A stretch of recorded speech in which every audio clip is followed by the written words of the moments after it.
Hello, everyone. This is Ruvylene Yocum. I am presenting wireless fidelity and Bluetooth for efficient Internet of Things with Christopher Yocum. This is inspired by the paper NB Wi-Fi IEEE 802.11 and Bluetooth Low Energy Combined for Efficient Support for IoT by Wilhelmson and others. So, what's our agenda? So, our presentation, we are thinking to talk about background in the study conducted on the paper, pros and cons, application and devices, and our conclusion. So, IEEE 802.11 wireless LAN, as you can see on this slide, this is from our lecture. 802.11 started in 1997 with a physical layer 2.4 gigahertz. 11B, it's still in 2.4 gigahertz. Then around 1999, 11A, which is 5 gigahertz in physical layer. 11G goes back to 2.4 gigahertz. And in 2009, 11N, 2.4 and or 5 gigahertz. And the latest one on this slide is 11AC 2000 in 2015, which is 5 gigahertz. So here's the evolution of Wi-Fi taken from the reference we show in this slide. So in around 1999, you can see it's only handling email. Then it goes to one application in 2003, which is a web. Then 2009, it handles about video. It handles video like YouTube. In 2013, it starts, as you can see, adding more application like cell phone. And in 2019, there's Internet of Things devices in this evolution. But with this paper we are working on, it stopped in 2016, so it's under currently it was in 11 AC. So Wi-Fi is getting better in efficiency in crowded environments, higher peak data rates, and it is also backward compatible with more power efficient. So IEEE the dash 802.11EX that was released in 2019 or started in 2019 supports up to 8 simultaneous data stream which doubles its capacity, then uses OFDMA, which is orthogonal frequency division, multiplexing axis. It's also symmetric. And the uplink and downlink performance are both efficient with less congested in environments with many active points. So, what is narrowband Wi Fi? So, we create a definition here, narrowband versus wideband. So narrowband refers to radio communications that carry signals in narrowband frequencies around 100 kilohertz or smaller in bandwidth. It has less interference because the bandwidth is narrow. And on that study, they are also this, including that it can support concurrent use of low data rate IoT application and high data rate broadband using IEEE 802.11ax on that it was still in development. Wideband, on the other hand, refers to communications that uses relatively wide range of frequency, generally greater than 1 megahertz in bandwidth, and the interference from the other transmitters increases linearly with bandwidth. So now let's go to Bluetooth. This is also taken from our class, so you are very familiar with this slide. So we're going to go straight to 2010, which is covered on our paper. It's the Bluetooth Low Energy or Bluetooth Smart. Its key features include radio interference for ad hoc wireless connectivity and uses lower power, around 10 milliamps, and it is also cheaper. It's $5 per device. So I wonder if it increases in 2024. So since the video is or this is around 2016.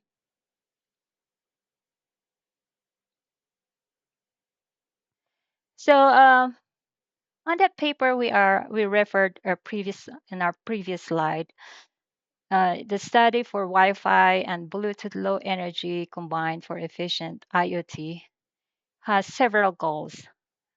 One is concurrent operation achieved by OFDMA, which allows higher data rate system, and also support IoT and high data rate devices at low cost. So taking advantage of BLE, which is Bluetooth Low Energy chipsets, and a physical layer with physical parameters around 2 megahertz and an increase of FFT size to 256 points. So continuing on the study, you can see here the throughput illustrated in principle for the TX processing and DL, and the other one is for the RX processing and the UL. So this study was conducted prior to the release of 802.11ax, and it is found that 802.11ac could be simultaneously broadcast on the same hardware as Bluetooth Low Energy and have no interference. All right, so let's dig deeper about the orthogonal frequency division multiplexing axis. So what are their features? So this OFDMA divides wireless channel into subchannels. So it allows multiple devices to transmit data simultaneously. Thus, it provides high throughput capability and low latency feature, and as well as it is essential for applications that require real-time data transmission like video games or online gaming and virtual reality. So let's dig deeper again on the OFDMA. This time we'll compare how the IEEE 802.11ac works versus IEEE 802.11ax. So 11ac uses OFDM. So there's a simple analogy here using trucks um, in the image. Each truck is holding a payload or user data, one surfing the web, another uploading video from a soccer game, and a third sending a text message. Under OFDM, a device had to use three trucks, as you can see in the image, to send the data, regardless of how empty or full each truck was. In other words, OFDM inefficiently uses the bandwidth, leaving a lot of empty space. However, the IEEE 802.11ax OFDMA allows the device to fill an entire truck with RUs or data, a payload delivery model that uses the bandwidth more efficiently. So, the latest approach in Wi Fi technology, as you can see here, the traditional approach doesn't really handle a lot of devices. So there's only a few devices shown in here. But as you move to 802.11ax, there's a lot of Internet of Things that's been being able to uh, show in there. So it has more devices capability and still able to work in a dense environment. Next. So the data rates comparison and power consumption. So with Bluetooth low energy here, 100 kilobit per second, and narrowband is about the same, but narrowband has a higher range, so 1 km. So imagine leveraging both to have an efficient uh, IoT. So these authors that we are on this paper that we are reading is definitely heading on the right direction. So now I'm gonna hand the next slides to Chris Yocum. Continue. Hello, thank you, Ruvylene. I am Chris Yocum. I am taking over for now. This is Bluetooth Low Energy versus narrowband Wi-Fi.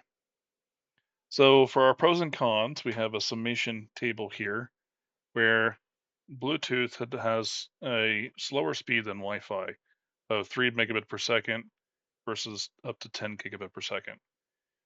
And it has sufficient privacy, but Wi-Fi has better because of the encryption. So that gives better privacy as well. The reliability of certain cases hurts Bluetooth and location detection where Wi-Fi is very accurate. But on proximity detection, Wi-Fi is not very precise and Bluetooth is accurate within a dozen feet. For range, Bluetooth has a shorter range of up to 100 meters, and Wi-Fi varies a larger range with outdoors, as you have no line of sight to obstruct. But Wi-Fi does use a higher power usage, where Bluetooth was designed to work with mobile phones and use coin-operated batteries. Coin, coin-sized batteries. Yeah. Okay, so the ease of onboarding with Bluetooth is streamlined for all devices, where Wi-Fi does have some configuration nuances to it. With mobility, Bluetooth is designed to be more mobile because it works with mobile phones. That's what the intention was. And Wi-Fi has limited network range. So how are we going to use these devices? What are the applications?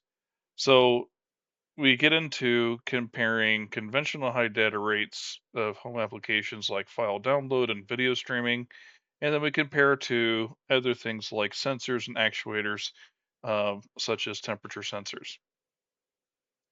So this is an event center in Hawaii called Sugar Beach, and this would be a great opportunity to employ Internet of Things with Wi-Fi and Bluetooth low energy through narrowband Wi-Fi for weddings, parties, and retreats. And you could set up lighting.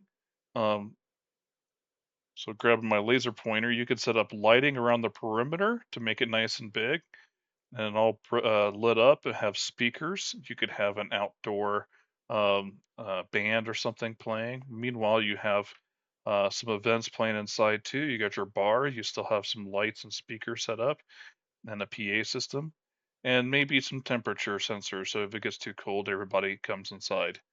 In the after hours, you would still have security cameras on the events to protect the perimeter from intrusion because it's a very nice place and we'd like to protect it for when we can. Now let's take a look at an environment where we would better protect it as if it was our own home. This is Post Malone's house in Utah, and it's $14 million. And you would think that he has certain other demands that he may need that would not be available in the event center, such as a TV in the bedroom, or if he wants to watch TV in the bathtub or swimming on the pool here, he could easily also adjust or have lights automated, turn on the heating of the pool. Utah does get very cold. So there's a variety of things where he may really care about how things are conducted here. Now let's look at the front of his house. Wow, that's beautiful. We have lights on the interior right here. And so maybe these lights might be off during the day to save power, but then we want to turn them on at night for security purposes and still maintain that style. Meanwhile, we got a console here that we might want to buzz in a maitre d or something like that. It may work for Post Malone. Say, hey, I'm here to drop off a package, or hey, I'm a dinner guest. We also have some cool accent lighting that we might have around the place to make it look really nice. So you can see how an individual may benefit from this as well as a business, such as an event center.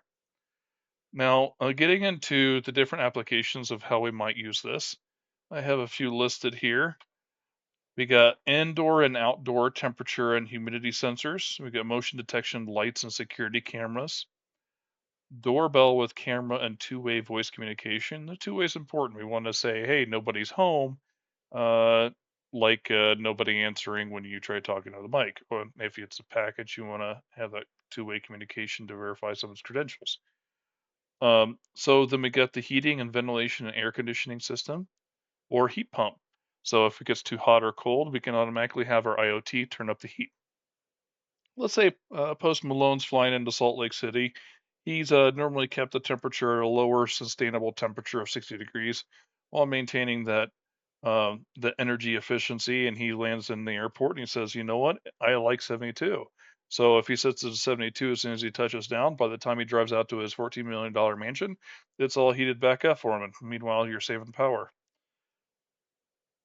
For interior air quality monitoring, and you can have notifications so that if you have too much of an issue, maybe there's a wildfire for some California mansion, this can tell you whether or not your air quality is starting to seep in and kind of get bad through the HVAC system. You have internet connectivity and security monitoring.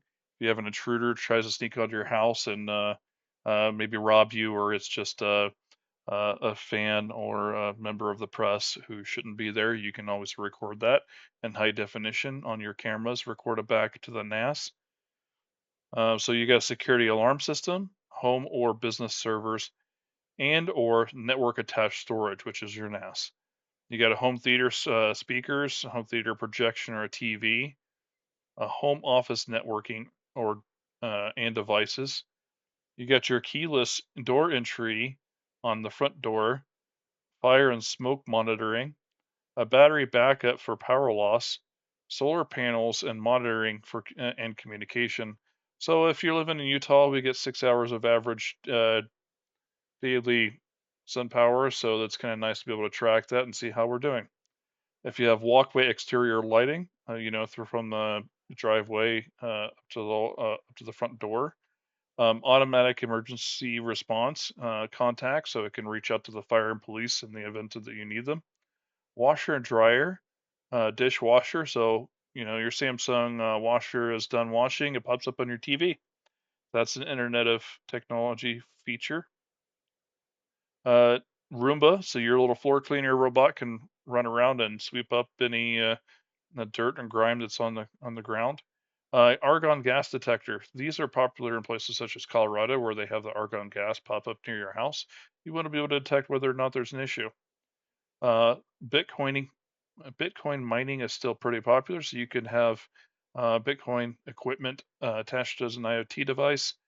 And if you're traveling, you could still see how well you're doing. Digital clocks by daylight, savings time capability. With IoT, it already knows when the spring and fall happens and automatically adjusts your clocks around your house. You can have the IoT light bulbs where they can turn on and off. You get coffee maker, refrigerator, stove, and oven, a 3D printer, your sprinkler system. If you have a Rainbird sprinkler system, usually it can access it through your phone or tablet to turn it on and off, and what days, how long, and what time of day you want to have it sprinkle your lawn. The holiday lights and Christmas tree, you can have them turn on automatically and turn off to save power. And then if a person has healthcare devices, the insulin pump, a ventilator, a breast pump, an EKG, a blood pressure device, all these things can be connected through the IoT. And with that, I would like to conclude with the proposal of creating a new physical layer that's proposed by the authors of NB Wi-Fi, uh, Wi-Fi and Bluetooth Low Energy, combined with efficient support for IoT, is a well-founded, well-thought-out idea. It takes two dominant technologies and combine them to the best of each to expand the infrastructure in a novel way. The two can share the same frequency spectrum while sharing the time domain of OFDMA, and the devices are capable of taking advantage of both. And with that, I will say thank you. Have a great day.